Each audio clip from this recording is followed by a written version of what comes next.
Vous pensiez tout savoir sur les grands penseurs français?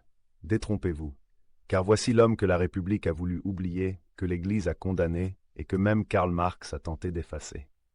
Son nom, Pierre-Joseph Proudhon. Il a été censuré, insulté, effacé des manuels, et pourtant il a inspiré Marx, Bakounine et même Gandhi. Son crime? Avoir écrit une phrase que tout le monde cite mais que presque personne ne comprend. La propriété, c'est le vol. 3 mots qui ont fait trembler les puissants. 3 mots qui continuent de déranger un siècle et demi plus tard. Alors avant d'aller plus loin, si ce genre de sujet te passionne, les penseurs interdits, les idées qui bousculent, pense à t'abonner, à aimer cette vidéo et à réagir en commentaire. Ça m'aide énormément à faire vivre cette série et surtout à faire revivre ceux qu'on a voulu faire taire. Et promis, ici la sagesse, c'est jamais ennuyeux. Proudhon n'était pas un simple provocateur. Il posait une question vertigineuse. Comment vivre libre sans maître, sans Dieu et sans tyran? Une question que notre monde, saturé de contrôle, d'inégalité et d'illusions de liberté, ne cesse de reposer sans jamais y répondre. Et si cet homme du XIXe siècle, ouvrier, typographe, autodidacte, avait déjà compris tout ce que nous vivons aujourd'hui? Et si Proudhon avait vu notre monde venir? Le philosophe interdit. Pourquoi Proudhon dérange encore aujourd'hui? Aujourd'hui, on entre dans la pensée d'un homme que l'histoire a voulu faire taire et qui pourtant n'a jamais cessé de nous parler.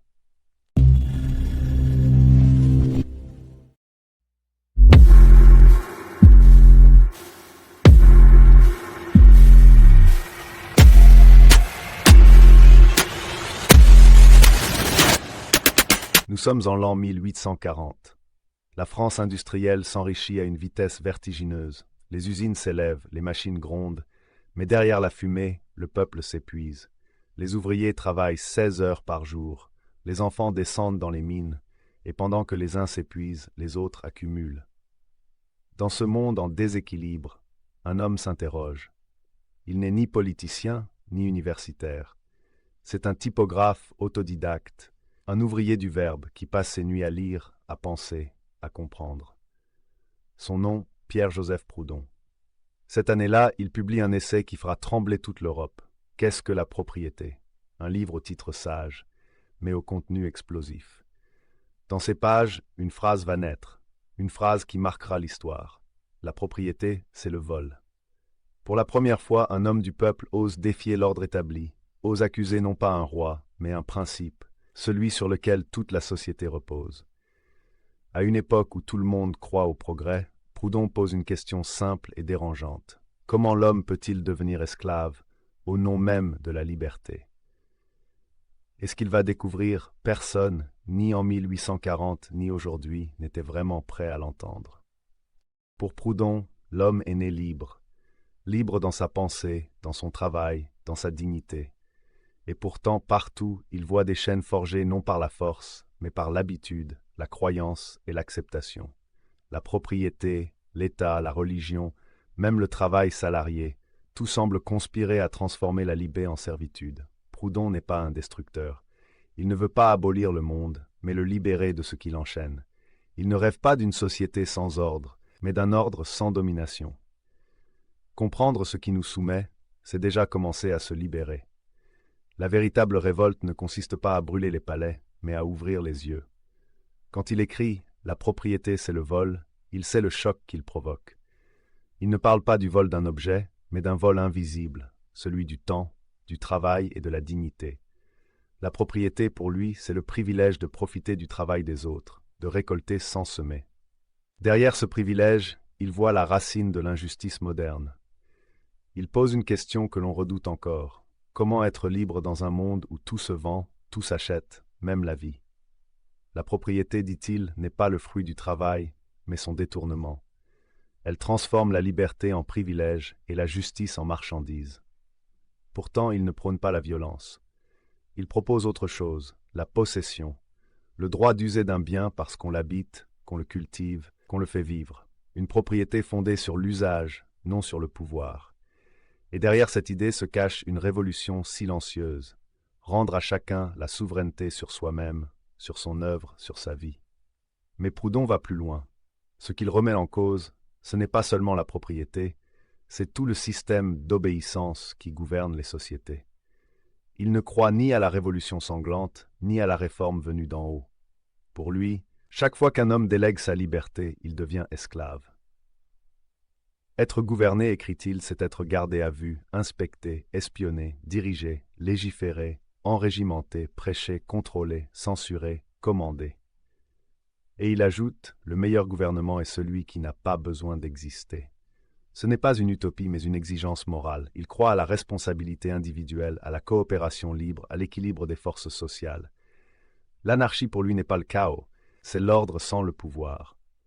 La seule vraie révolution, dit-il, est celle de la conscience. Apprendre à vivre sans maître ni esclave, c'est redonner à la société la possibilité d'être juste, non par contrainte, mais par choix. Et si tout cela semble lointain, regarde autour de toi.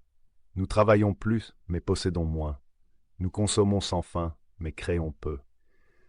Nous croyons être libres parce que nous pouvons choisir nos chaînes, la marque de nos vêtements, le modèle de notre téléphone, le crédit qui nous enferme. Proudhon aurait dit « Vous avez remplacé le roi par le marché ». Il aurait vu dans nos écrans la nouvelle religion du siècle, dans les multinationales les nouveaux prêtres, et dans les réseaux sociaux les tribunaux de l'opinion.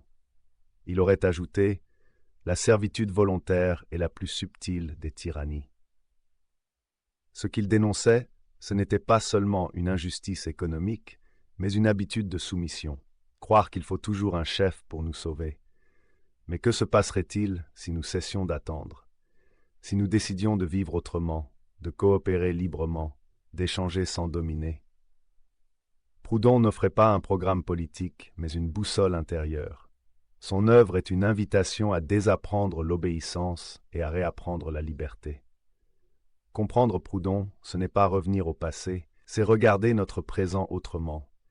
La domination ne s'exerce plus seulement par la force, mais par la dépendance et le consentement. Et la liberté n'est jamais donnée, elle se conquiert, toujours. Ce qu'il a découvert, personne, ni en 1840 ni aujourd'hui, n'était prêt à l'entendre, que l'homme n'a pas besoin d'un maître pour être juste, mais seulement du courage d'être libre. Proudhon dérange, non pas parce qu'il détruit, mais parce qu'il dévoile ce que nous refusons de regarder en face. Il n'a jamais voulu renverser le monde, il a voulu nous apprendre à nous tenir debout à l'intérieur. Sa voix traverse les siècles pour nous rappeler une vérité simple, mais que nous passons notre vie à fuir. La liberté véritable ne se délègue pas, elle ne se donne pas, elle ne se réclame pas. Elle se vit, elle se construit, elle se conquiert, chaque jour. Ce qu'il proposait, ce n'était pas une utopie, mais une exigence morale, celle de penser par soi-même, de créer sans dominer, d'aimer sans posséder. Son œuvre n'est pas un manifeste politique, c'est un miroir tendu à chacun de nous. Et dans ce miroir, il nous pose une question qu'aucune époque n'a su éteindre. Es-tu vraiment libre ou simplement obéissant? La réponse, elle, n'appartient plus à Proudhon, elle t'appartient maintenant. Il y a des phrases qui traversent le temps comme des éclairs. Elles déchirent le ciel des certitudes, puis disparaissent dans le silence des livres oubliés. La propriété, c'est le vol, en fait partie. 8 mots, écrits il y a presque 2 siècles, qui continuent de brûler dès qu'on les prononce. Aujourd'hui encore, dans un monde où tout semble à vendre, nos données, notre attention, nos émotions, cette phrase sonne étrangement moderne. Parce qu'elle ne parle pas seulement de biens matériels, mais de quelque chose de plus profond. Le droit, ou peut-être l'illusion, de posséder ce qui ne devrait appartenir à personne. Quand Pierre-Joseph Proudhon publie cette idée au milieu du XIXe siècle, la France découvre la révolution industrielle. Les usines tournent jour et nuit, les fortunes se font et se défont, et la liberté, celle dont on parle tant, semble réservée à ceux qui ont déjà tout. C'est dans ce monde-là que Proudhon ose poser une question que personne n'osait formuler. Si tout appartient à quelqu'un, que reste-t-il à ceux qui ne possèdent rien? Et cette question résonne étrangement dans notre présent. Regarde autour de toi. Les géants du numérique captent nos pensées. Les marques vendent nos désirs avant même que nous les ayons formulés. Et pendant ce temps, nous louons nos maisons, nos voitures, nos créations, comme si tout devait être converti en marchandises. Nous avons remplacé le propriétaire terrien par l'actionnaire global, le seigneur d'hier par la plateforme d'aujourd'hui. Le monde a changé de visage, mais pas de logique. C'est là que Proudhon revient comme un fantôme d'avenir. Son cri n'était pas une provocation, mais un avertissement. Il ne disait pas « ne possédez rien ». Il disait « ne laissez pas la possession devenir votre maître ». Car la propriété, dans son sens le plus profond, n'est pas une question d'argent mais de pouvoir. Et ce pouvoir, quand il s'accumule entre quelques mains, fait de tous les autres des serviteurs consentants. Alors, que voulait-il vraiment dire par cette phrase scandaleuse? Pourquoi ce mot « vol » était pour lui le symbole d'un système entier, d'une injustice qui traverse les siècles? Et surtout, pourquoi cette idée pourrait-elle changer notre façon de vivre, de travailler, de créer, même aujourd'hui? Avant de le découvrir, je te propose un petit geste d'insoumission constructive. Abonne-toi, aime cette vidéo et laisse un commentaire. Non pas pour posséder ce contenu, mais pour faire circuler librement ces idées que d'autres voudraient garder dans l'ombre. Chez Proudhon, le savoir appartient à tous, et chaque partage est un acte de liberté. C'est ce que nous allons explorer ensemble dans le prochain épisode de cette série consacrée à Pierre-Joseph Proudhon. Épisode 2. La propriété, c'est le vol, mais pas comme tu crois. Parce qu'entre le vol et la liberté, il existe une frontière invisible, et Proudhon, mieux que quiconque, a tenté de la tracer.